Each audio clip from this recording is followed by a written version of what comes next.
Ce satané changement d'heure, faut-il le supprimer, faut-il le conserver? C'est un système qui a été instauré en Belgique en 1977.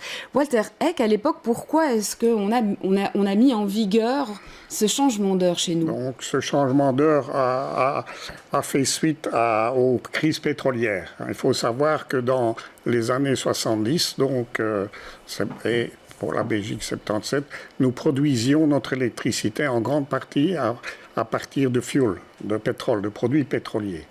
Et étant donné qu'il y a eu un brusque relèvement des prix pétroliers après les chocs, qu'on appelle les chocs, évidemment, les pays importateurs de pétrole ont commencé à se poser les questions, de savoir jusqu'où ça va s'arrêter. On était dans l'incertitude. Et donc, de ce fait-là, tous les moyens ont été bons pour essayer de diminuer la consommation d'électricité, qui était, comme je vous l'ai dit, produite par du fioul. Oui, c'est ça, pour essayer de diminuer la dépendance, évidemment, voilà, aux pays du Golfe, aux pays producteurs. Donc, ça, c'était la situation. Donc, les Français ont commencé en 1976, nous, un an après. Et ça a continué jusqu'à mais tout le monde, voilà, mais tout le monde ne l'a pas appliqué en même temps, puisque l'harmonisation européenne date finalement de beaucoup plus tard. Exactement, cette harmonisation s'est faite petit à petit avec des accords entre les pays membres. Et donc il y a eu quand même une ou plusieurs directives, une dizaine, une importante, c'est celle qui a fixé les dates.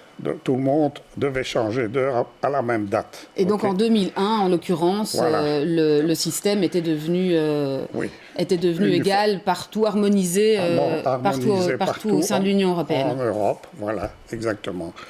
Mais pendant ce temps-là, on a fait beaucoup d'efforts pour diminuer notre dépendance vis-à-vis du pétrole pour produire de l'électricité. On a développé le nucléaire en France, en Belgique notamment. On a eu recours au charbon et finalement est venu en dernier lieu le gaz naturel. Le gaz naturel qui sert aussi aujourd'hui à produire l'électricité avec des turbines gaz vapeur, en Belgique notamment. Ouais, ce qui veut dire qu'aujourd'hui, le système n'est plus aussi utile, ou en tout cas qu'il ne se justifie plus tel qu'il se justifiait à l'époque? Plus beaucoup, parce que cette dépendance a très fort diminué vis-à-vis du pétrole pour produire de l'électricité. Et deuxièmement, parce que plus tard sont venues les fameuses lampes à basse consommation, les LED.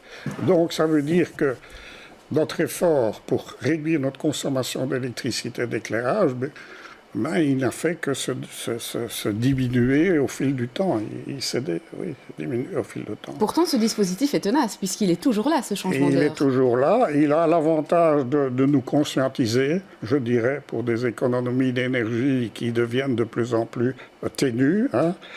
À part ça, il semble offrir plus d'inconvénients, parce qu'il y a les problèmes de changement de rythme dans nos métabolismes. Métabolisme, effectivement. Mais peut-être avant d'en venir là, pour revenir sur les débuts, le système avait quand même montré qu'il était utile à ce moment-là. Il a été bénéfique. Il a été bénéfique pour quelques pourcents.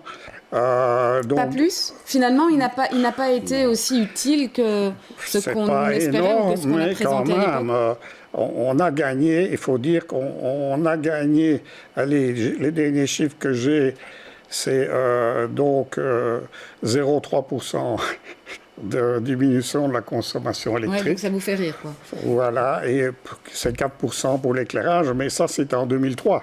Maintenant, on consomme de moins en moins pour l'éclairage, donc évidemment, ça c'est pour nos pays comme la Belgique, la France, où on a pas mal de chiffres, il y a eu des études, mais dans d'autres pays, on n'est pas arrivé à des bénéfices importants, et même peut-être des surconsommations, comme aux États-Unis, où avec les après-midi très chaudes, eh bien, les appareils d'air conditionné des maisons, évidemment, sont plus sollicités. Oui, c'est ça, parce que le gain sur la lumière se manifeste par avec une utilisation d'autres appareils électriques pour compenser. Voilà, exactement. Puisque avec le décalage horaire que nous allons connaître maintenant, nous allons avoir des après-midi beaucoup plus éclairées, beaucoup plus longues et chaudes.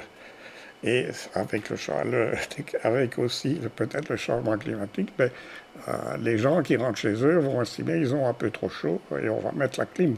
Ouais, et ça, est-ce qu'on a des évaluations là-dessus? Parce que vous nous avez déjà donné quelques chiffres, mais est-ce qu'on a des évaluations d'une manière plus globale sur les coûts et bénéfices au niveau purement de la consommation électrique? Je vous dirais que malheureusement, les études qui ont été réalisées sont très disparates.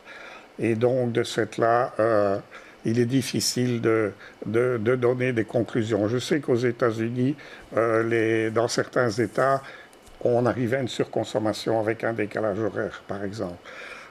En Allemagne, des études ont été faites et là, on ne gagnait rien, on ne perdait rien. Vous voyez? Donc, ce qui manque dans tout ceci, c'est une évaluation pour l'Union européenne. Ouais, c'est ce que le Parlement maintenant a chargé la Commission de faire. Voilà. Et donc, on verra, alors d'une part, quels seront les résultats, et puis aussi, quelles sont les conclusions qu'on tirera de ces résultats. Parce que, donc, vous parliez tout à l'heure du coût-bénéfice, ou bien des inconvénients et des avantages, en disant que les inconvénients, finalement, selon en tout cas votre analyse à vous, donc pour vous, les inconvénients sont plus importants que les bénéfices? À mon avis, actuellement, oui, parce que les bénéfices deviennent ridiculement faibles. Tandis que les inconvénients sont importants vraiment, parce que quand on parle des troubles du sommeil ou du métabolisme... Je vois des chiffres qui circulent, mais je n'ose pas, si vous voulez, leur attribuer une certaine véracité, mais je sais que sur le plan médical, il y a des problèmes, des surconsommations, des personnes agitées, les bébés qui sont déphasés, etc. Et donc, il y a des frais médicaux qui sont associés à ça. Il y a, de ce fait-là, il y a un petit problème. Ouais, donc ça nécessite vraiment une étude très large et très globale. Large et globale. On change l'heure forcément à 2 moments de l'année, parce qu'au mois d'octobre, on changera l'heure dans l'autre sens. Oui, on pourrait poser le même regard sur l'heure d'hiver ou pas? Ou c'est vraiment l'heure d'été qui nous coûte cher? Bonne question. Je pense que c'est l'heure d'été coûte cher et on avait encore plus montré que comme on a des longues soirées, on a des activités vespérales. Donc soirée éclairée, des activités vespérales et on consommait, on circulait en plus.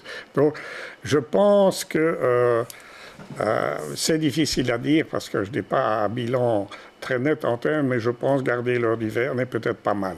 Mais donc, c'est en général là-dessus que le débat se pose. C'est plutôt pour supprimer l'heure d'été, mais pas de pas supprimer l'heure d'hiver. Donc, on vivrait tout le temps à l'heure d'hiver, quoi. Voilà, exactement. Maintenant, l'heure d'été, on peut offrir certains avantages.